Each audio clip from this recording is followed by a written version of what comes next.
JoJo হঠাৎ একটা রঙিন বাঁশ কেন হাতে নিলেন?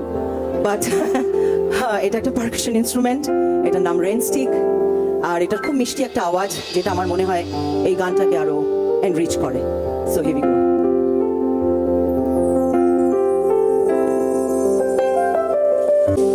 তারে ধরতে পারলে মনো বেড়ি, ধরতে পারলে মনো বেড়ি দিতাম পাখির পায়, এমনি আসি যা